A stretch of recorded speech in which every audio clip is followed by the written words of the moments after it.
नमस्कार साथियों, मैं दलित पत्रकार करण रेचोल आप सभी के साथ एक बार फिर से जुड़ चुका हूँ और आज हम मौजूद है पंचधारा में। तो यहाँ के स्थानीय लोगों की समस्या जानते हैं और अभी यहाँ पर कुछ देर पहले यहाँ पर भारत के प्रधानमंत्री नरेंद्र मोदी जी भी अभी आकर गए हैं और वो यहाँ पर रिफाइनरी का उद्घाटन करके गए हैं। तो यहाँ के स्थानीय लोगों से जानते हैं उस रिफाइनरी का प्रोजेक्ट आने से यहाँ के स्थानीय लोगों को क्या क्या तो समस्याओं का सामना करना पड़ेगा और क्या क्या इनको लाभ मिलेगा उस रिफाइनरी से। तो नमस्कार बाबू जी। रिफाइनरी आने से पचपरा के अगल बगल में खूब सारी गंदगी का ढेर लगा हुआ रहता है और वो मांस मछली खाने वाले, मुर्गी खाने वाले, उसके जो शेष अवशिष्ट है वो मार्ग के दोनों तरफ गिरा देते हैं। उसकी बदबू आने वाले हर राहगीर को परेशान करती है। कौन कौन गंदगी फैलाते हैं आप? वो रिफाइनरी में लगे हुए लोग, वो जो उनका भोजन, उधर ही काम कर रहे हैं कर्मचारी वहाँ के। हाँ वो कर्मचारी वगैरह वो फेंक देते हैं उधर उधर, और वो दुकान वाले, वो बेचने वाले वो फेंक देते हैं मार्ग के दोनों तरफ। और गंदगी का मतलब बदबू को सबसे नुकसान होता ही है। और रिफाइनरी का उद्घाटन आज भारत के प्रधानमंत्री नरेंद्र मोदी जी कर गए हैं। तो इसका ये रिफाइनरी का प्रोजेक्ट बालोतरा के अंदर आने के बाद यहाँ के लोगों को उससे कितना कुछ लाभ मिलेगा उसके ऊपर आता है? इसमें कोई 5% लोगों को लाभ मिला होगा, लेकिन जो 95% लोगों को तो नुकसान ही हुआ है। मतलब महंगाई बढ़ी है और हर तरीके से पानी की समस्या हुई है, विद्युत की समस्या हुई है, क्योंकि टाइम पे पानी भी नहीं आता है। पहले पानी 2 घंटे की सप्लाई देते थे, अब आधा घंटा सप्लाई मिल रही है। तो हर आम आदमी को, तो गरीब व्यक्ति को तो इससे जूझना पड़ रहा है और वो ज़्यादा परेशानी में है। आप बता रहे हो कि यहाँ पर 5% लोगों को फायदा मिला है और बाकी 95% तो समस्या का सामना करना पड़ रहा है। तो वो क्या क्या समस्याएं जो ये रिफाइनरी का जो प्रोजेक्ट है उसके ऊपर समस्याओं का सामना करना पड़ रहा है? क्या क्या समस्या? यही समस्या है, महंगाई की समस्या है। महंगाई मतलब रिफाइनरी से महंगाई किस प्रकार से बढ़ रही है? महंगाई से बढ़ गई, दूसरे लोग आए दुकानें लगा रहे, तो वो महंगाई जो बाहर से आए हुए लोग खरीद लेते हैं। तो गांव के लोगों को तो वो महंगाई के साथ उनको तो मजदूरी है, और गांव के लोगों को कोई मजदूरी नहीं। और यहाँ स्थानीय लोगों को रिफाइनरी में मतलब बहुत कम लगाए हुए, कोई लगाते ही नहीं यहाँ। अच्छा, यहाँ के स्थानीय लोगों को नहीं लगा? इस स्थानीय लोगों को 1-2% है, बाकी सब बाहर वाले ही है। तो स्थानीय लोगों को इससे क्या फायदा हुआ? आप बताओ भैया कि यहाँ के जो रिफाइनरी का जो प्रोजेक्ट राजस्थान के मुख्यमंत्री भजन लाल जी द्वारा लाया गया है, तो उससे यहाँ के स्थानीय लोगों को कितना कुछ फायदा मिलेगा? सर, यहाँ के स्थानीय लोगों को कोई फ़ायदा नहीं है। यहाँ के लोग दर दर भटक रहे हैं अपनी मजदूरी के लिए। जिन लोगों की खाने के लिए नमक की खानों के लिए दर दर भटक रहे हैं, ठोकरें खा रहे हैं। और यहाँ बहुत पानी की समस्या है। पहले यहाँ पे कम पब्लिक थी तो पानी और लाइट इनको टाइम पे मिलती थी। अभी एक्चुअली क्या है कि जैसे ये रिफाइनरी प्रोजेक्ट आने के बाद यहाँ पे बहुत लेबर वर्कर लोग बढ़ गए हैं, तो पानी मंथली पर महीने एक बार मीठा पानी आता है, वो भी कोई आरओ प्लांट वगैरह नहीं है। और खारा पानी की भी नहाने के धोने के लिए भी मतलब एक महीने में एक ही बार पानी आता है? एक बार या 2 बार बड़ी मुश्किल से, ठीक है ना, वो भी आधा घंटा चलाते हैं। और यहाँ जो गंदगी है, साफ़ सफाई, अभी जैसे प्राइम मिनिस्टर यहाँ पे आए थे मोदी जी, उसकी वजह से 1-2 दिन ये साफ़ सफाई हुई है। उसके बाद यहाँ कोई देख रेख करने वाला नहीं है, ना कोई देखता है भाई साफ़ सफाई रख रखाव कुछ नहीं है। और यहाँ की पब्लिक भी परेशान है।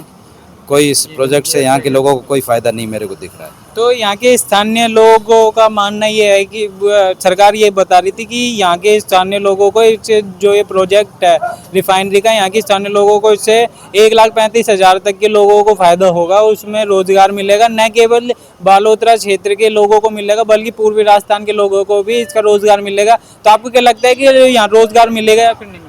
अब सर देखो, आगे क्या होता है हमें भी पता नहीं है। आगे अगर 1,35,000 नहीं बल्कि 2,35,000 मिल जाए वो अलग बात है। अभी आज की डेट में यहाँ के लोकल स्थानीय लोगों को कोई फ़ायदा नहीं है, ना कोई रोज़गार लगा है।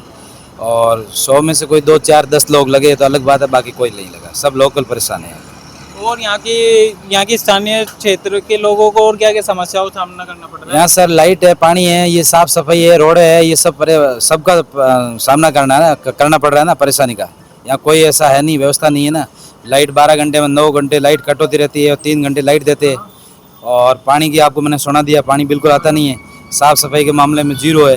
बाकी ये जो बाहर की वर्कर लोग रहते हैं, जो मुर्गा मीट मच्छी खाते हैं, वो लोग बाहर जैसे उनकी हड्डियाँ वगैरह जहाँ मन चाहे वहाँ फेंक देते हैं, बदबू गंदगी ये सब हुआ है। ऐसा कुछ नहीं है जो यहाँ का मतलब लोकल आदमी को। सुनने में ये भी आ रहा है कि यहाँ की जो सरकार ने जब वो रिफाइनरी को उद्घाटन करने के लिए, वहाँ की जो रिफाइनरी का प्रोजेक्ट बनाने के लिए यहाँ की स्थानीय लोगों की जमीन ली थी, उनका जो मुआवजा अब तक अटका हुआ है, उनका मुआवजा नहीं मिल पाया। सर मैं तो मतलब यहाँ का स्थानीय नहीं हूँ, पचपदरा का, मेरा गांव बाड़मेर से आगे है। लेकिन यहाँ के लोग हर रोज़ जो बात हमेशा करते हैं, यही बात करते हैं कि हमारी खानों का मुआवजा नहीं मिला है।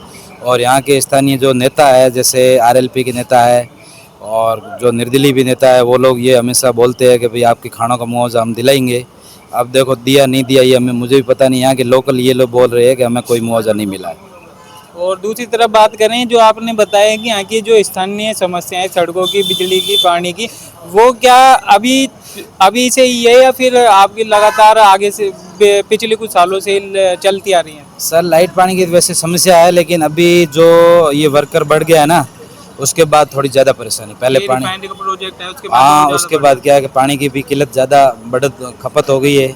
लाइट की भी बात ज़्यादा हो गई है, तो लाइट वोल्टेज ज़्यादा नहीं होने के कारण लाइट पूरा दिन कटौती रहती है। और जिनके इन्वर्टर लगे है, जनरेटर लगे है, रिफाइनरी में काम चलता रहता है। लेकिन यहाँ के लोग, स्थानीय लोग हैं, गरीब मजदूर है, हर कोई इन्वर्टर नहीं लगा पाता है, तो वो लोग बहुत परेशान है। अब मतलब यहाँ के जो स्थानीय लोगों की जो समस्या है, उनको देखने के लिए मतलब यहाँ की जो समस्या को अनदेखा करा जा रहा है, वो राज्य सरकार द्वारा किया जा रहा है या फिर यहाँ के स्थानीय नेताओं द्वारा किया जा रहा सर यहाँ के स्थानीय नेता है ना, वो राज्य सरकार द्वारा यहाँ की समस्या बताएंगे तब वो सॉल्व होगी ना। यहाँ के नेता है वो आगे नहीं बात बताएंगे तो उनको क्या पता है राज्य सरकार को क्या है? हो मतलब रहा है। अभी यहाँ के जो स्थानीय नेता हैं, आरएलपी के कार्यकर्ता और निर्दलीय है, जो उन्होंने अभी तक जो यहाँ की स्थानीय लोगों की समस्या है, वो मुआवजे की समस्या अब तक राज्य सरकार को बताई अब नहीं है। वो लोग हमेशा चिल्लाते रहते हैं, वो निर्दलीय हो, आरएलपी को, उनकी सरकार है नहीं हो, वो क्या कर सकते हैं।